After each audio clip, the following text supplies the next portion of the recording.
Welcome to Transqat. I'm Clare McCarthy. Karleigh Webb is, as you'll hear in this episode, a longtime sports journalist. She's a contributor to Outsports and the host of the Transporter Room podcast. She's the subject of a documentary short about her work with Trans Lifeline and was named Grand Marshal of Middletown Pride 2023. Karleigh is a dynamic speaker, exceptionally well-informed, and, oh yeah, passionate. We spoke recently at the Public Library in Portland, Connecticut. Since it was a debt of honor to do that for Katie Tierney. So it was a debt of honor. Well, that's a place where you and I have a great deal of similarity, is our affection for Katie. Yes. She is amazing. Karleigh Webb, welcome to Transqat. Claire, it's great to be at Transqat. It's a great show. I'm glad to finally be a part of it. We got the schedule together and we made it work. I wanted to start with athletics because it's part of your job. It's part of who you are. You're an athlete, and it's part of your fashion. Part of my fashion, part of your style, part of your fashion is. Well, I'm a sporty girl. I haven't ran from that. I mean, I love sports. Sports has been a part of my life for my entire life. Well, and tell me about that. What did you start with when you were a kid? When I was a kid, we just started with everything. My father put a ball in my crib, and put a ball in my crib, put track spikes in my crib, put a glove in my crib, put a basketball in my crib. And it just went from there. We tried everything. We just went out and played. We just played. And football was something I drew to. Basketball was something I drew to. Played a little hockey. A lot of different sports. Track and field was my favorite sport. And so in high school, you get to when the competition really starts. Yes. We're talking football. We're talking track. Yes. I played both in high school. Yeah. But I found a different calling in high school. I also found I could be a little bit of cut up, so I was doing drama, and I did speech and debate in high school. But it was fun. I was competitive because here's the thing: I was a little runt. I was a little runt growing up. So, and my dad always told me, "You're the littlest person on the field. You better be the craziest person on the field. You better be the most aggressive person on the field." And in some ways, I was. It's just that my body didn't grow as fast as my ambitions did. So in high school, when I was riding the bench, I kind of realized that, maybe this athletics thing, maybe playing isn't where you're going to end up, but you love sports. So let's find something else. And the journalism bug bit me there. In high school? In high school. I was a sports editor of my school newspaper. Ooh. And I decided, you know what? And I always fancied myself in a broadcast booth growing up. When I was a little kid for Christmas, when I was like 8 years old, they had Ertl made an ABC Sports play set. The control truck, they had a couple of figures in the ABC. Remember the mustard yellow ABC? Those, and also came with like 4 technicians, and you hooked up cables and you ran like the cables hooked up to like these little play cameras and you just set them up. So when I got this truck, my imagination just exploded. So I would be in my room, like taking my Hot Wheels cars and having a car race and imitating voices. Because when I was a little kid, I watched Wide World of Sports. I was going to say, this is during the heyday of ABC's Wide World of Sports. Yeah. And when I was watching that, I was like, watching Wide World of Sports, take cues from Wide World of Sports. I'd be imitating voices. If I ever did a car race, I would imitate Jim McKay and Jackie Stewart. Okay. And I'd have these cameras around, and you have the guys. And my dad would come by my room, shake his head, and just keep going. Then one day he stopped me because it was like probably like, this is when it was too much. I'm running around. I'm like, the car's I got the car in, and Bobby Allison wins the My Bedroom 500. The executive producer of ABC Sports is Roone Arledge. And at that point, my dad said, "Stop! Go outside." He said, "Go outside. Go play something out there. Go play. Go outside." So you're going. It's gone too far now. You are not. You are 8 years old. You are not supposed to know who Roone Arledge is. But here's the funny thing: we're here at a library, and the library was like a big part of my life. I have a soft spot for libraries and librarians because the best birthday present I got as a kid was a library card. Now, And where was this, Karleigh? What library? Where were you growing up? I grew up in Omaha, Nebraska. Shout out to North Omaha. If you're in North Omaha and who's listening to this podcast, Charlie Washington Branch, North Branch Library. Okay. That was our public library in the neighborhood. The thing is, though, I went to the library and I started digging. I want to know who Roone Arledge was, so I started trying to find every scrap of information on Roone Arledge, on ABC Sports, on Howard Cosell, on sports television in general. Well, that's what I wanted to. Oh, I grew up imitating Howard. Who didn't have? I was going to say, who didn't imitate Howard Cosell? Who didn't imitate Howard? Who didn't imitate me trying to educate Dandy Don? Who didn't imitate me? The vicissitudes of the leagues today and the avarice that you're seeing, especially in Major League Baseball. When you're seeing the avarice of a Bowie Kuhn denying the rights of free agency. We saw that with the Curt Flood case. And now the chickens have come home to roost. Yeah. I grew up with that. Yeah. I grew up listening to that. That made me want to get into being a sports journalist. I really want to get in from a young age. I was like, one day I want to be behind that mic. Yeah. But I always said, after my playing career is over, I want to get behind that mic. Well, the playing career ended kind of quick. It ended in high school. But I went to journalism school. Yeah. I went to... Where'd you go? Medill School of Journalism, Northwestern University. Go purple, go white. And this year is my 30th reunion. I went... And at that time, I went to school with some people who... I was a year behind Jay Adonde, who's now the director of the sports journalism program at the university when he's not doing sideline reporting for the NBA on ESPN. And... he's covered Olympic Games. He's worked at two of the best sports desks in this country, the Miami Herald and the LA Times. And I was a year behind him in college. Okay. So, there was somebody to kind of look up. He was kind of a mentor in some ways in college and has been such a shining light. And I can say, two people in the media business who I went to college with who hit it big. One was him, and the other was Mara Brock-Akil, who is a television producer who's put some... if you've seen the show Girlfriends, that's her. If you've seen The Game, that's her. She's put up... And now, she's working with Shonda Rhimes on some projects. Oh, my goodness. For the next television season. If we have a next television season after all the writers' strike. Because if we have one. Solidarity. No. Respect the writers. The day television shows go AI, that is the day that good writing is good writing. Look who's still... Norman Lear is 100 years old. He's still writing. That ought to tell you something. Yeah. And look at his shows. His shows are 50 years old and they're still timeless. Oh, my goodness. Yes.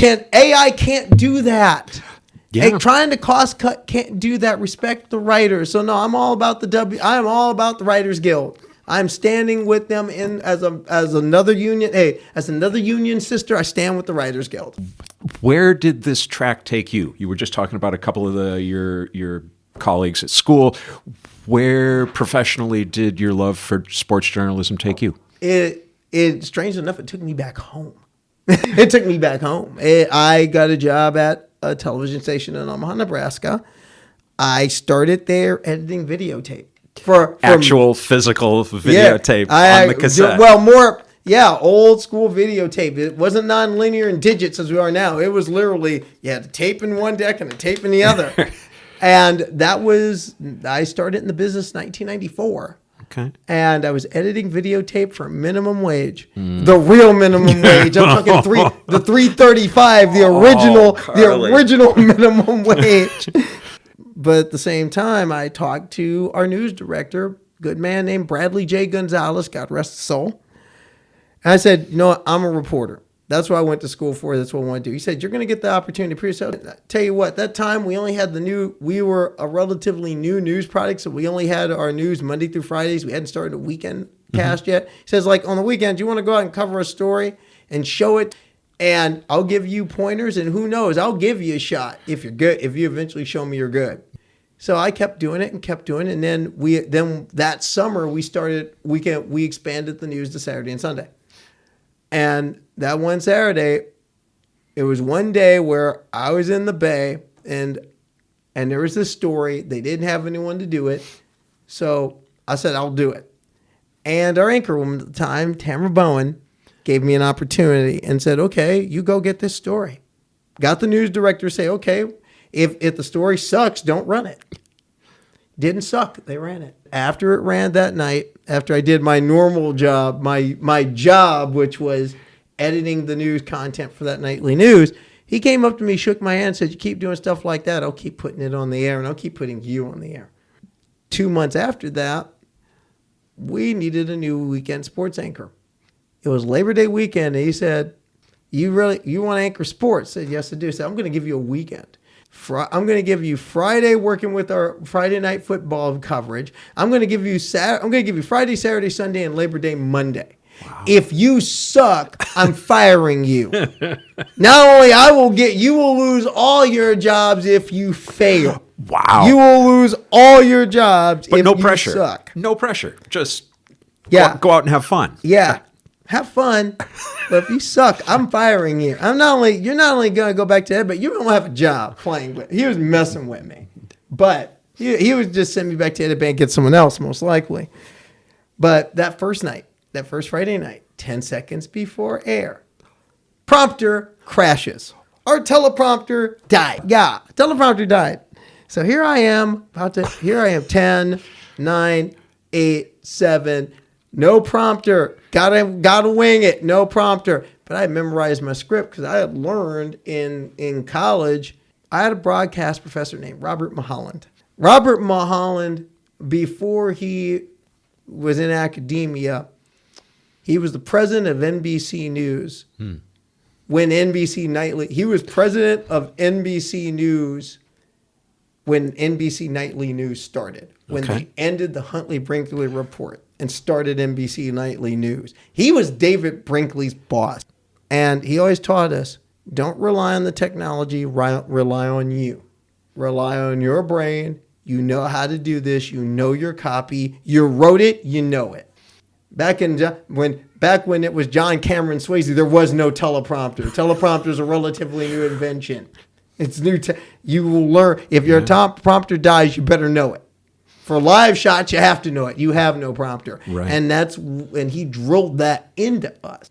And I just went on. Red light went on. Hello, Omaha viewing area. And we just went on and we did the piece. Yeah. And I ended up having a good weekend. I ended up getting the job. And that was something I held in addition to doing a lot of different types of reporting for 4 years. So I was there from 94 to 98. And then some changes happened to the station. They decided to change a lot of things, and I was like, okay, there's some changes coming in here. They're looking to make a change. I knew somebody who knew somebody, and they said, hey, want to be a producer at ESPN? I was like, okay, I could at least interview there. Next thing you know, I'm in Bristol. And I was at ESPN I ended up being at ESPN for 18 years doing a lot of different things. Well, I was going to say, so what does a producer do in terms of sports? There's a lot of different ones. Me, I did a lot of field work. I worked on a lot of specialty shows. I worked on motorsports for the bulk of my first 10 years there. And did you ever go back and cover the actual My Bedroom 500? Oh no, thanks to that job. Thank you too, and I want to drop another name here because we recently lost him, and to me he was one of those people that when you look at how sports is being covered, they're going to mention his name. A guy named Barry Sachs. He was the coordinating executive producer of a couple shows I worked on at ESPN, and he died of a heart attack earlier this year. A great loss, obviously a great loss to family. He was a family man, had 3 kids. But also a great loss to the extended family of people he nurtured in his business, and I'm proud to say I'm one of them. On my own podcast, The Transporter Room, I did a tribute to him to end the week after he passed, because I wouldn't have been sitting there doing that podcast if it wasn't for his tutelage in many ways. And because I had the opportunity to work with him, I got to see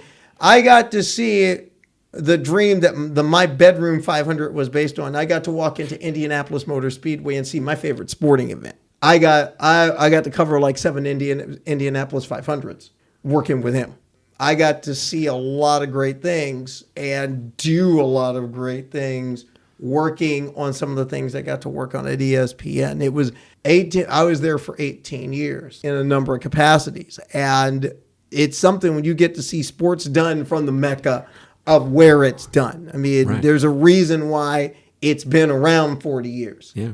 Whether you're walking into Yankee Stadium or Indianapolis Speedway or whatever the venue is that has the meaning to you. Well, here's the thing. That's the thing I love about sports is first just being at the venues. You feel. I mean, when you're at some of these great halls, like when you walk into Yankee Stadium and no one's there, but a game is happening that day and you're setting up, you feel the ghost. You feel, or when you go to say South Bend, and see it when you go to South Bend on a game day or Tuscaloosa on a game day. I got to do a little work in college football. You feel the passion, the energy, the ghost, the lore. Yeah. And those things also draw me to. They draw me to sports. They draw. I mean, there's something visceral about sports that just being in the place, in the space. There's something special about it. Whether it's Friday night in high school football, which I believe that every sports journalist, you should do that once. You should go to a place where people love their high school football and just feel it. Yeah. And just see it and cover it for a season. That's at the grassroots right there. Yeah. And how it just binds how communities are bound together by that. Whether they're large or small. They're just if football, if there's a passion for it, it binds people. The grassroots level, the binding together of a community. Mm-hmm. That's also where we're seeing people like you and me, except younger, Well, you don't excluded. Have to be well, exactly because we're trans, and that's one of many things that trans kids are being deprived of. Is that is in when you think about Friday night lights. And I think that's sad. Yeah. See, and let's get into it. Please. Let's get into this. Come on. Let's get into Come it on. because I know what sports meant to me for my entire life. Whether playing it meant for me as a little kid, playing it meant self-expression. Okay. That was a chance to express myself. That was a chance to gain a lot of confidence. It was a chance to gain a lot of empowerment. Sports was very empowering for me growing up. And at the same time, sports was also a place to hide because when I was growing up, I always felt, okay, there's something different, but I can't really put my finger on it. There's something that's not quite right here, but I can't put my finger on it. But sports gave me a place to hide from it for a little while. It gave me a chance to hide from it. It also sports became another way, a system of survival. Those things that you want to hide don't come out. Right. So people look and they see the successful athlete. Yeah, or they just see that's a boy doing that's a Nebraska boy doing what Nebraska boys do. Okay. That is what people see. And I mean, one of the people who kind of knew was my dad. My dad knew. My dad told me many years later, I was worried about you growing up, and then all of a sudden you stack up bodies on the football field. And I'd be like, okay, he's fine. But he's like, I always knew there was something different going on, but I couldn't put a finger on it. But then, and I was worried because I always thought you were kind of soft growing up. And then all of a sudden I realized, oh my God, this kid has an intensity that scares me. And my dad doesn't scare easy. But I look at what sports has given me then. I also look at what sports has given me now. Sure. And sports means even more to me now that I've moved forward in my truth, that I've moved forward with my transition. Being able to compete means even more. It means even more because now I'm not competing in a mask. I'm not being someone I'm not out there. I get to see my name on the results when I do a road race. I get to see my name on a results when I do a race, or now having been on a team, having been in a team sport and seeing my name and my jersey number on a roster and seeing Karleigh Webb on a uniform. We're hearing an announcer, Karleigh Webb on tackle, carry by Karleigh Webb, gain of 8, touchdown by Karleigh Webb, which happened twice this past year with Reapers women's football. And I got to shout them out because they are a major piece of what has been a year of a lot of growth. Yeah. And getting back to what you were talking about young people, the sports bans are taking away something beautiful from trans youth and by extension LGBTQ youth. If you really love sports, to me, you should be standing against that. If you really believe in the positive power of sports for young people, you'd stand foursquare against trying to keep kids out. We're already doing so much to keep kids out of sports. We're pricing them out of it with this elite mania in sport, with this insane concept of all these kids are getting participation trophies. It's bad. We have to cull kids out. What you're really saying is we have to start cuts at 5 years old. We have kids who are getting college offers in junior high. Nick Saban should not beat your kid's junior high game. You shouldn't even be thinking about that when a kid's in 5th, 6th grade. You shouldn't even be thinking about them being on college game day in 7 years. You see, I hear parents talk about, well, I got to get my kid to the next level. Your kid's next level is their next birthday. That's all it is right now. It should be about the fun. I'm not saying kids shouldn't get better. I'm not saying there's not a place for striving for excellence and elite status, but I'm saying let's keep it in a perspective. We have an opportunity to really talk about sports as a whole here with this whole trans youth discussion. We have an opportunity to talk about kids and sports and competition as a whole and rethink the whole thing. And I think that's a conversation that we should have. That can be positive. So what is and what should be the role of athletics for kids is more important than the specifics of it. If we decide here's what sports gives to kids, like you're saying, right now it should just be about learning the fundamentals of a game. Learning, if it's a team sport, for example, learning the fundamentals of being a part of a team, which is the individual is a part of the collective and what you do individually affects the collective. So there is the matter of putting in the work and the sacrifice and the sweat, but there's also how that enhances the collective in the team sport, or how that enhances your entire life in, say, an individual sport. The point is, sports should be, we keep sports over here and we try and say that's not the real. No, sports is a part of your life. It's a part of the world. The issues that we see in sport, we're seeing in society. This issue about, for example, about trans youth, sports has been the whole sports ban thing is a gateway to, well, let's stop these kids from transitioning in the first place because that's bad. When the fact of the matter is, there's so much hearsay about it. Yeah. And that hearsay,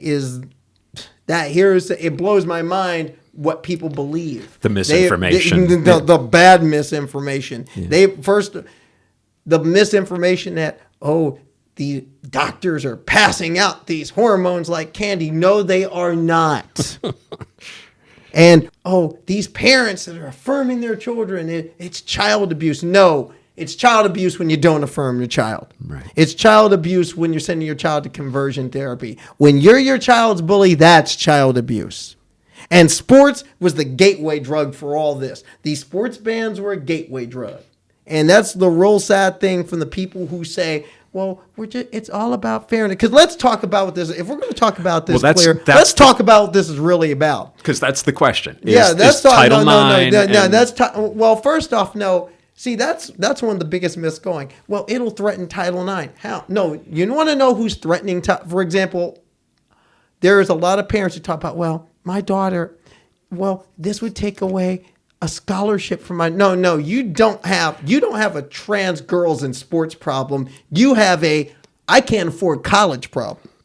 You have a higher education. I've been priced out of college education problem. I've been priced out of higher education problem. That's what you have. There's a cure for that. Would we be talking about this if a jump shot made a difference in whether you go to school or not? If we had universal college education and college education was part of the taxes you pay, because technically you've already paid for universal college education, just not getting it. That's the real of it. We could turnkey every public college in this country, allowing all qualified students in and not have to pay and not have to fork over tuition tomorrow. You're already paying for it. You're just not getting it. That's the real issue that we're looking at. We got to get to the real issue is, as far as just strictly sports goes, at one level is the fact that you have a cisgender society that's uncomfortable with transgender women winning. That's what this is really about. That's what this is about. That's what it's all about. We're uncomfortable. And since we're both in Connecticut, let's face it, we were uncomfortable because a couple of transgender girls won a track and field state championship. Cisgender people got uncomfortable about that. So all of a sudden it became an issue. Right.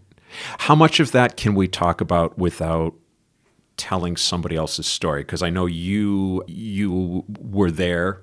Well, just up the road in Cromwell. In Cromwell, right. But the thing is, though, this story's been documented. Yeah, okay. And it's been documented to the point where now you have a K Street hit squad called the Alliance Defending Freedom, Christian Dominionist anti-trans hit group, considered a hate group, listed as a hate group, listed as an anti-LGBT group by the Southern Poverty Law Center, and they know what a hate group looks like.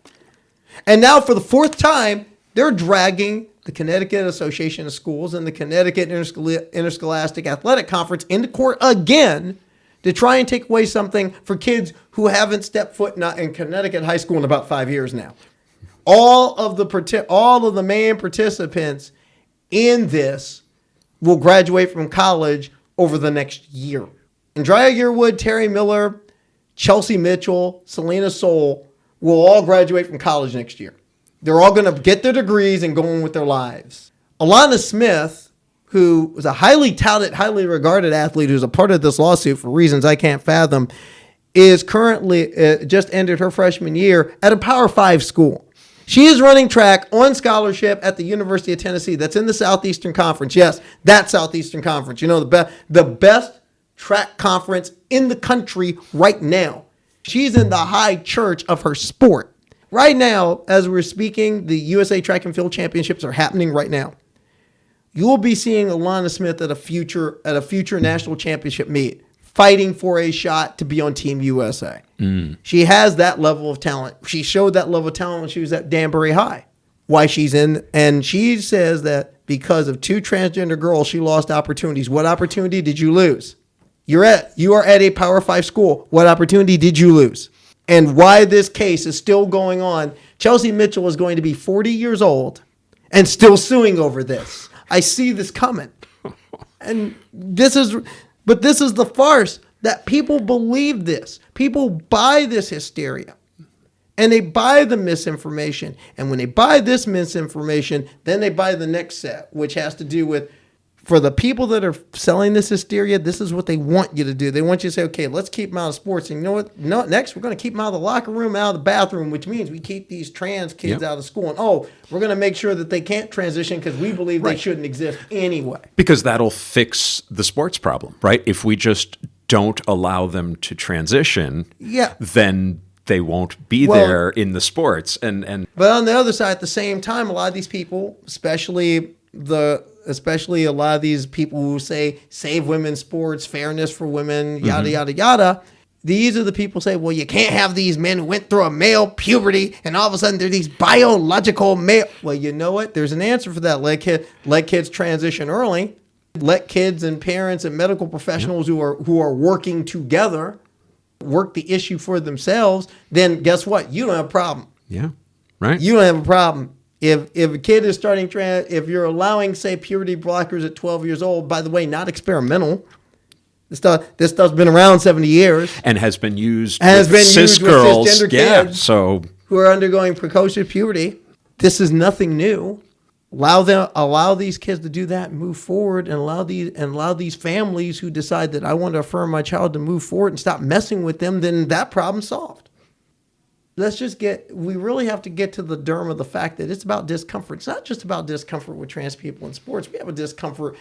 A good number of cisgender people have a problem with just trans people existing for whatever reason. like groups like the Alliance Defending Freedom, we know their game. They tell you their game. Focus on the Family. They tell you what the game is. If you don't believe me, go to their web pages, read their position papers.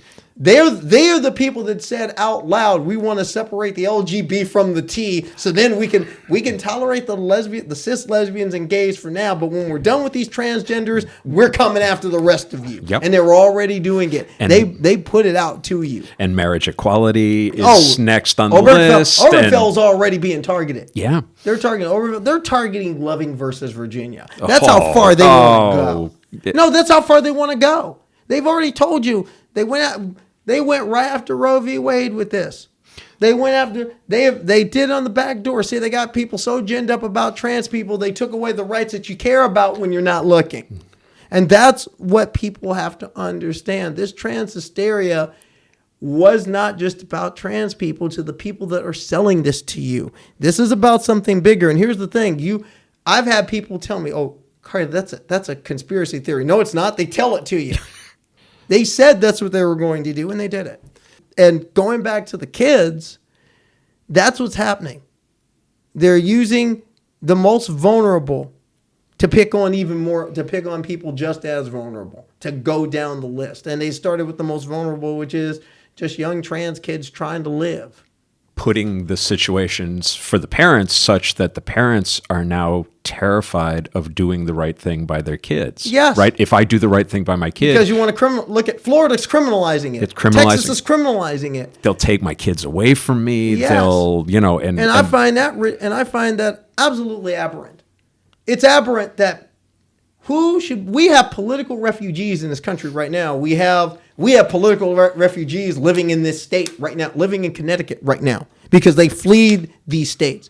These are families of young people, families who had young trans people who had to leave states that went way off the deep, and they had to flee here. Yeah. And they had to flee, and they're fleeing to places like Connecticut, and they're fleeing to Colorado. I have a friend who lives in Florida who's packing her spouse. They're packing all of their stuff up there, and they're poking around for houses in Colorado. They're moving to Colorado because Florida is so bad. Aaron Reed from Aaron in the Morning, person who throws out the great map that shows how big no trans land is getting in this country. Florida is listed as a don't travel state. Don't go there. Yeah. If you're trans, don't go to Florida. We're gonna need a green book again. The green book's gonna come back. Wow. The green book app will be on your phone saying if you're trans, this is where you need to pee. And I have a copy of a green book because my grandfather had one. Well, I wanted to ask you about that, and I want to make sure I'm doing it respectfully. But you've referenced Loving, and the green books. Is this the same strategy that's been used against blacks? The same sort of attack that we're seeing? It's the same strategy. Oh, come on. It's the same strategy repackaged. Okay. Whether it was those radical civil rights blacks messing around our good Southern blacks down the hill, that goddamn NAACP, whether it was those feminist bra-burning women, whether it's those gays. I mean, if you've seen this, if you knew where you were when Anita Bryant got hit with that pie, you know what I'm talking about. I do. And for me, and yes, I bring up those comparisons. I bring up the comparisons of Loving. I bring up the comparisons of the Green Book. I bring up and what you're seeing right now in a lot of this country for trans people, it's Jim Crow revisited. And yes, I'll say it. And before anyone tells me, oh, you're comparing, no, I am unapologetically trans. I am also unapologetically black. And I know my history. And I know when my history is repeating itself. And it's beyond comedy and farce. It's horror now. This is no different than what you saw in the 1940s and 50s. It is no different. It's no different. We're seeing this in this country again. The only difference is it's not just the old Confederacy getting in the game. This is also go to Aaron in the Morning Substack, go and check out that Aaron Reed map, check it out, and you see it's not just the old Confederacy, even though Dixie isn't kind to trans folk. But the entire Great Plains is the same way. You literally have a line from Miami, Florida, all the way west to Austin, Texas. And then you go north to the Dakotas. You have a band of 27 states have some form of anti-trans legislation that is on the books. 27 of 50. So the majority of this country is unsafe for me to walk in as an American. We just had America's birthday. It's number 247. We just had the Independence Day. If you're an American, you should find that aberrant. No American should feel unsafe in their own country. An American should feel safe in this country from Maine to Maui. And we don't have that. And yes, I'm going to shame you right now. There is a certain place 90 miles off the coast of Florida that we demonize. In fact, we demonize it so much we blockade it. Mm-hmm. We economically blockade it. I'm going to tell you something. As a transgender person, my rights are protected on every centimeter of Cuba. Can Florida say the same? Florida is supposed to be a beacon of freedom and democracy, or so Ron DeSantis says. Yet, my rights are completely ignored. I am criminalized on every centimeter of Floridian soil in the United States of America. Yet, when you go to a country that you say that you have demonized since 1959, yet my rights are protected on every centimeter of its soil. I ask you, where's the disconnect here? As an American, I would find that aberrant. I find that aberrant. When I look at pictures of those school kids during desegregation surrounded by just hatred doesn't even do it justice to what's on their faces. You're talking about Little Rock 9.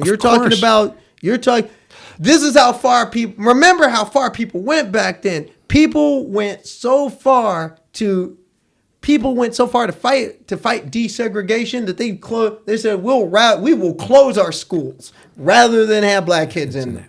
And there are people that will and there are people that you go far enough to do the same thing. We'll close our schools for let them trans and gay kids in there. Mm-hmm. There are people who literally. That's what gets me about the people who say things like, well, you know what? Why don't we just have a trans league for trans? Okay, let's game this out. Let's game this out because we've been here before. Whenever I think about people who say, well, let's just give them a trans league. First off, you don't want trans people alive. What makes you think you're going to put money into having a set aside for trans kids to play sports? Never mind the fact that you only have one or two on average. I mean, you passed a law that targets one kid. That's in most of these states. It's literally one or two kids. Yeah. But the thing is that gets me is I have seen this. I mean, I saw it happen. I see what happens when people try and start, say, a fitness club or a gym that is centered towards LGBTQ people. You get a group of people who start vandalizing it and throwing it out the neighborhood. That incident that happened in Edmonton, Alberta, Canada, a couple of years ago, where a group of people started a gym that was LGBTQ centered. They had to close the gym down within a year because people kept vandalizing it. One person threw a Molotov cocktail in it. They've had to rebuild it twice. And that's the same thing. I see this happening because I've seen this happening. Okay, let's say we start a program for gender nonconforming trans kids to play some sports. And let's say even build our own facility for it. How long until somebody poisons the grass on the ball fields, or tries to vandalize the equipment? We've seen this before. There is that iconic photo of a protest at a hotel where a group of white kids and black kids decide they won't let black kids be in the pool, so we're all going to jump in the pool together. And what did the manager of the hotel do? He ruined his own pool. He dumps hydrochloric acid in the pool. He dumps acid in the pool to try and burn the kids and throw them out. He wrecked his own pool because he wanted to uphold segregation so badly he was willing to destroy his property to do it. That's what we're seeing right now. And that level of hysteria, that level of vitriol is there in the rhetoric. It is. It's sad. And it's sad, Claire. It's sad. Because ultimately, what are we talking about here? We're talking about young people. We're talking about young people, and we're just talking about young people wanting to live. And see, that's the one. But it's easy to do in part because a lot of people don't know a lot of trans people. Yeah. And that's one reason why I do the things I do, be it my writing without sports, be it just being visible, with my work with Trans Lifeline, which is a beautiful organization. It's a godsend. And just being out in the world. And part of that came from a good mentor of mine who was an activist up here in Connecticut for years. Her name is Janice Booth. And Janice was one of the first people I met when I was seriously considering my own journey. When I got to the point where it's time to stop running and start getting real. Well, give us some context on that. When does that start happening? Okay, that was 2012. That was the point where it was time for me to stop, where I really got to the point where that voice inside that I've been trying to muffle for decades, do what your dad told you to do, which is stop running and figure this out. So I started looking at, okay, all right, is there like any support around? Am I alone? And I happened to stumble on a group called the Connecticut Outreach Society. And they had a meeting coming up. And it took me some time for me to get the courage to go. I was calling their number and finding out when the meeting is. And there was one person, Deja Greenlaw, who herself is an awesome activist, lives in Western Massachusetts. She's answering the phone. And I said, is the meeting? She's like, I know who you are. You've been calling here 4 times. Will you just come to the meeting? Oh. So I ended up going to the meeting that night. I parked my car. I was already late to the meeting.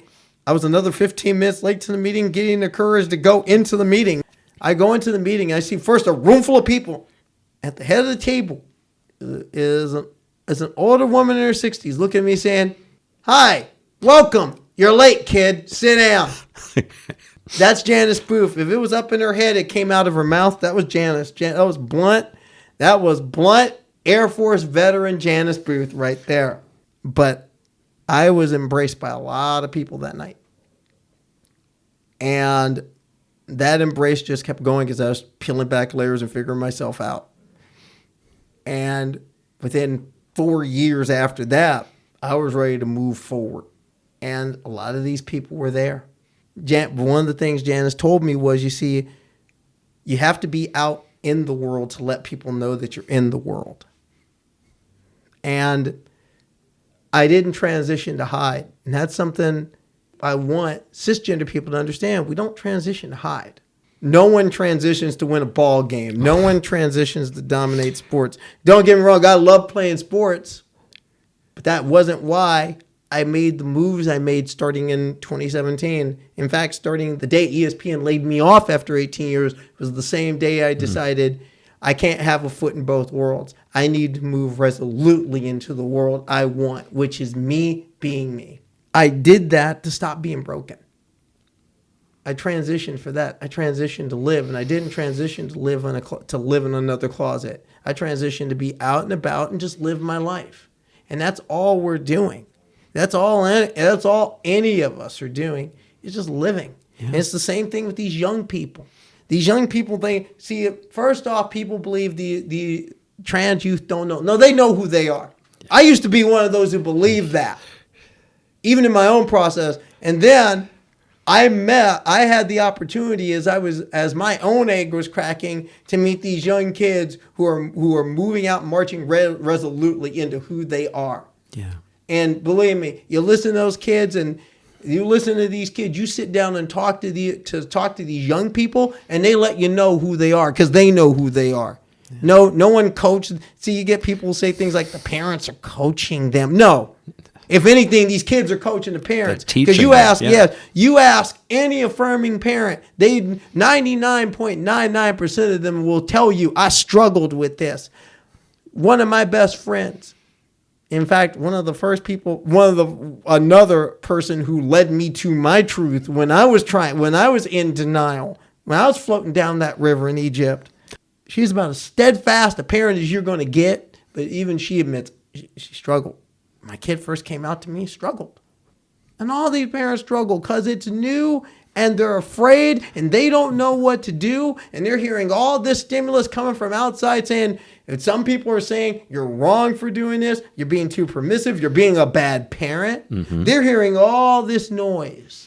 And now they're hearing this noise of these threats of legal sanction against them for sticking up for their child. These parents struggle, yet they stay in it. That's another myth. The idea that these parents are coaching kids. No, parents are not. That's another that word. That word. Yeah. Groomer. Well, that was chosen very specifically. No, and that's what people have to realize. That is a political term for a political purpose. Mm-hmm. That's what that is. When they're young, and that's another example of how all this is repackaged. All this isn't new. That's why we have to make the connections. That's why the struggle. We have to connect the struggles. Those who say that trans rights struggle borrows nothing from the civil. No, the trans rights struggle is the civil rights struggle, is the women's rights struggle, is the gay rights struggle. All these struggles are interconnected because they're all part of the same nexus. The idea that the few at the top who want a certain level of power for their own beliefs. Let's be real about who it is.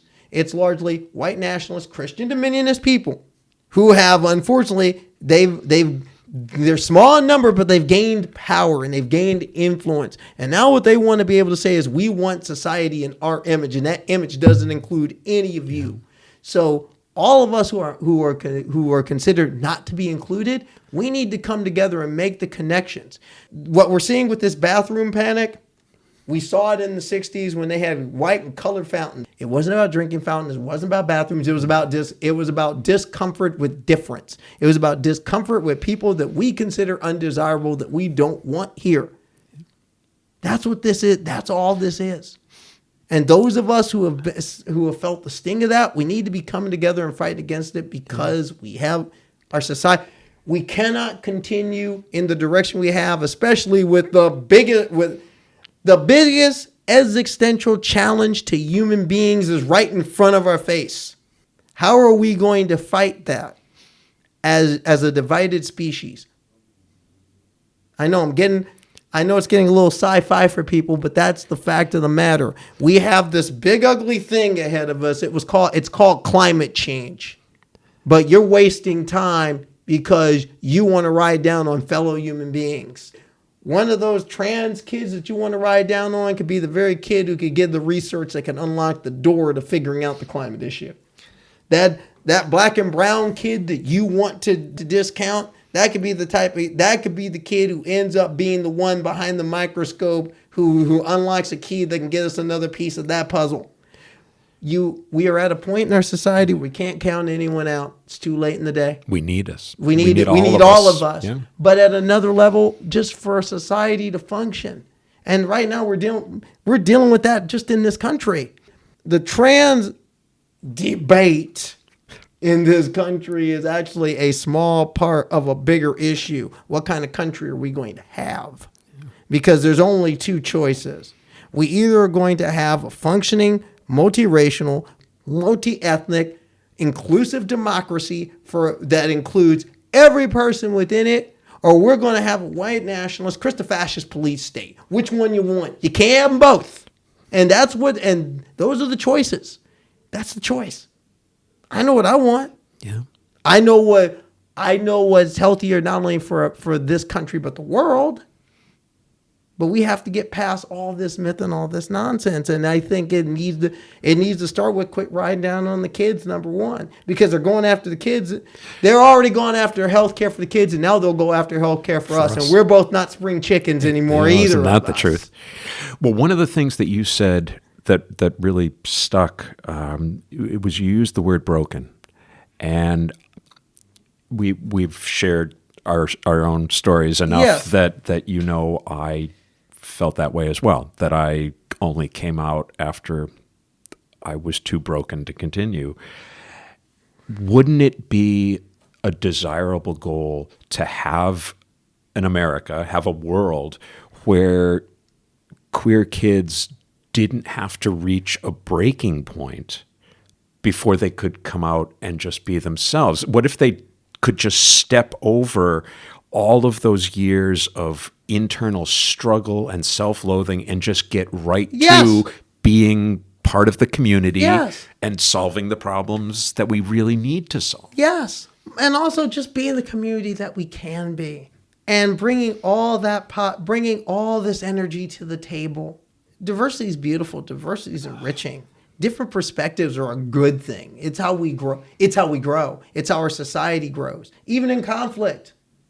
And there's going to be conflict. A good friend and mentor of mine, Kamora Harrington, says this best, that conflict is healthy because conflict brings us the moments that help us grow. And there's nothing wrong with healthy discussion. There's nothing wrong with learning the things you don't know. And I'm a little jealous of this young generation. I'll own that. I'm a little jealous of them because because the information is before them now. And it's beautiful. Not jealous in the way of, I'm envious in these kids. No, I'm glad that, for example, a young trans girl can step into her truth at 12, 13, has the opportunity to step into her truth at 12, 13 years old. I'm glad she can have that opportunity, or some young trans boy can step into that truth at 13 and not 33. I had to wait till 46. Yeah. Don't get me wrong. I would have liked it to have been sooner, but I'm grateful for the fact that it's here. Yeah. I'm grateful for the fact that I can be me now. Better now than never. But I wouldn't mind. I would love to have a society when I was 15, 16, where I would have the opportunity to step into it. And these young people have that opportunity. Why take that away? Why, and what are we taking it away for? Over hearsay? Over myths, over a scare that isn't? Yeah. I encourage anyone who wants to get a better understanding, hey, talk to trans people. There are trans groups, there are trans organizations in your area. Yeah. There are people at another level, there are trans people in your world, you probably don't even know it. There are trans people delivering your mail. There are trans people, definitely trans people. If you go to Starbucks, chances are pretty good you're going to run into a trans person. On your police force, in your schools. Defending your country. There you go. Defending your country. I mean, let's really think about that. Right now, there are trans people who are defending your country or have defended your country. There is a T-shirt, and I think people really need to understand. There's a slogan on this T-shirt that says that a lot of veterans who are trans wear, and they say, I'm a transgender veteran. I fought for your right to hate me. Think about that. Think about the sheer farce of that statement. And my question would be to that person who would have a distaste for a trans person. Why? My transition has nothing to do with the Alliance Defending Freedom. It has nothing to do with them. Why they have this hysteria is anyone's guess. But I don't think my transition is not hurting your life one little bit. If you don't want to transition, fine, you don't have to. But me, it was necessary. And that slogan on the T-shirt, that's the same sentiment that black soldiers coming back from World War II, from Vietnam had, where I just put my life on the line to defend freedom that I'm not enjoying. Yeah, that you're not extending to me. And that's not enjoying. That's the whole idea that all this stuff isn't new. It's just been repackaged for a different target. Yeah. But I'd like to see us come to a point where we're not going to target anyone. Or at a level just in this country, we're going to stop targeting fellow Americans, because that's what we're really talking about here is fellow Americans. Why should I, as an American, not be able to step foot in any state in this union and be safe? Yeah. Why? I mean, we've had to deal with that in my history before. My parents and grandparents had to deal with that. There are certain places in this country you couldn't go. It's one thing for it to happen in the 1950s and 1960s. We are in 2023 now. Quarter of the way through the 21st century. We are. DJ usually said it best. You have half the country that wants to live like the Jetsons and the other half that wants to live like the Flintstones. Which do you want? But that's the truth. I want us to move forward into a future where we come together, where we learn about each other. See, that's the idea. A lot of people believe the future is The future, oh, we're blind to each other. No, we got to see each other. We got to see each other. It irks me when people say, well, if you're trans, it doesn't matter. No, it does matter. It should matter. It should matter to you. It should matter. All these differences, they should matter. The differences aren't something like the people say, well, I'm colorblind. No, you got to be aware of it because I have to be aware of it. Yep. As a black person in this country, in this society right now, I'm more than aware of it. You need to be aware of it. It's the same thing across the board. Rather than trying to discount our differences, let's learn them. It's like in any good sports team. You learn each other. You learn about that person next to you. You become one with that person next to you. You lean on them. And I saw that graphically. I lived that in this season playing Reapers women's football. I lived that. I was on a team. It was the first time that I played a team sport that was entirely composed of women. That wasn't necessarily queer-centered, even though it was very queer. And but it was different than, say, playing in Southern New England Friendship Softball League, which is LGBTQ-centered, which is co-ed, which is more recreational. This is the next step up. We're playing live fire, full contact football, and we're playing with the goal of winning a league championship. From the time that we got together, when I first met this group at West Hartford Pride last June, to actually showing up to like a tryout practice in August and meeting all these people and going to some more tryout practices. Then when they started getting ready for the season, when it was getting really serious and we were driving out to the sports dome in Danbury at 6 a.m. to go practice till 9 and getting to learn and having a group of women who had been together on this team, and all of a sudden this new person comes into it. This new person who is also trans comes into it. And for this team not only to accept them, but embrace that player to where trans wasn't even an issue. Yeah. This is Karleigh, our teammate. It's the person next to me it's the on the line. It's the person next to me on the line. It's the person I'm handing the ball to. It's the person who's protecting me to get this pass off. And for me, it's an offensive line. I was a running back. It was an offensive line blocking for me.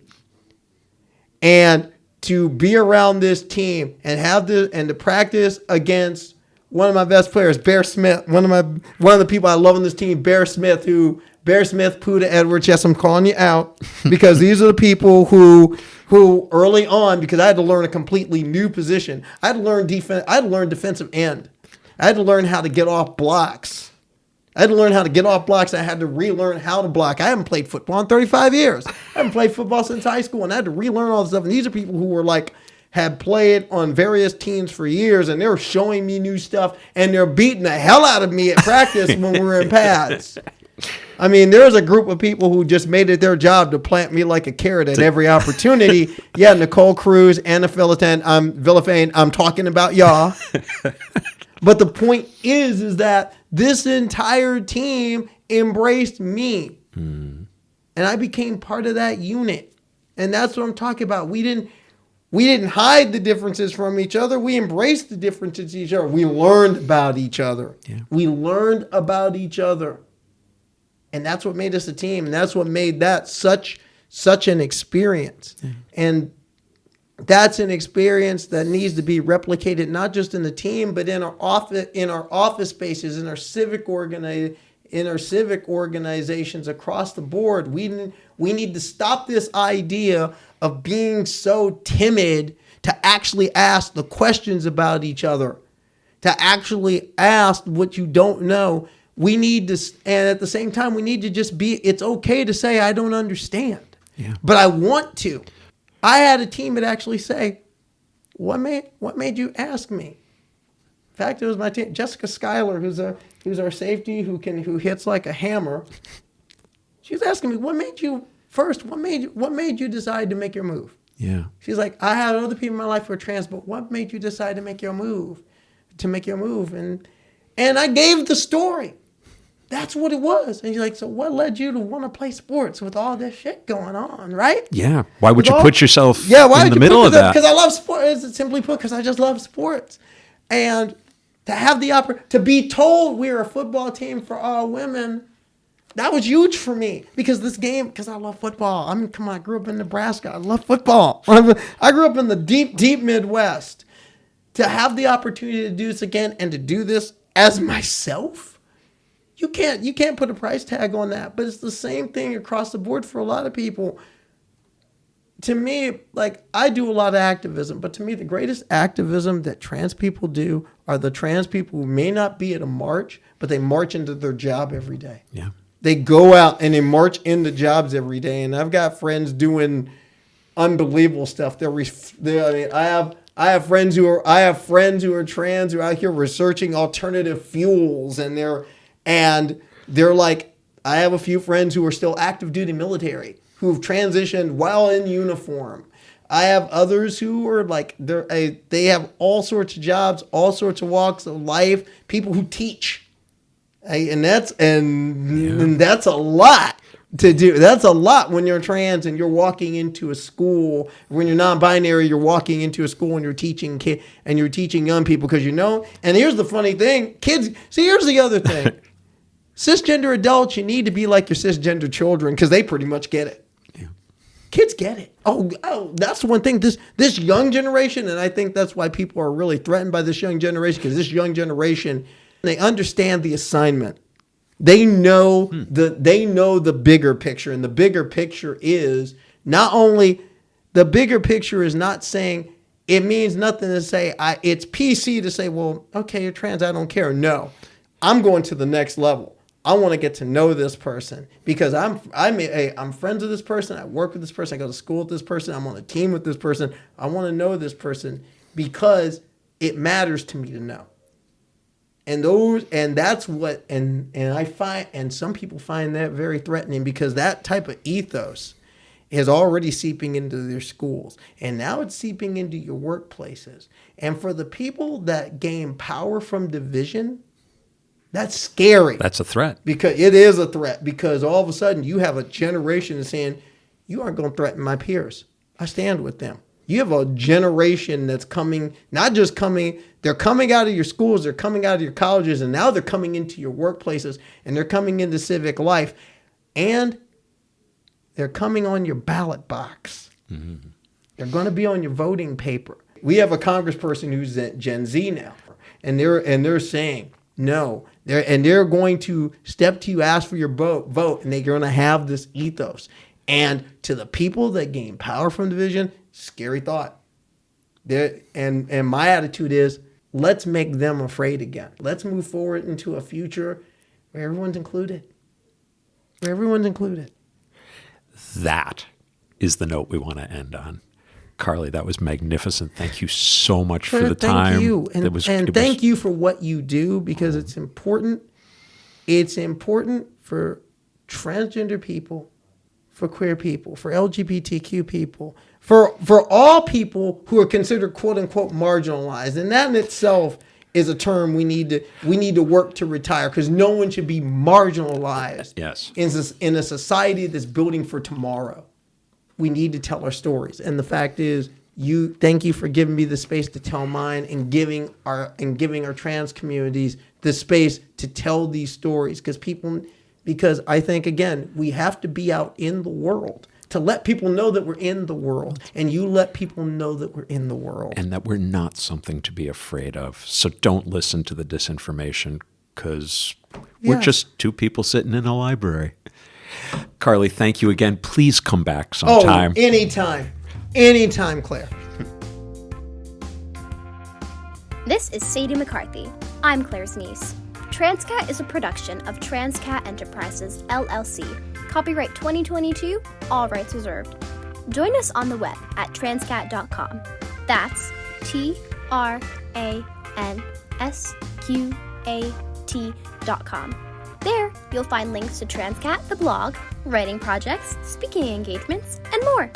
You can also meet the team who thought spelling cat with a Q was a good idea.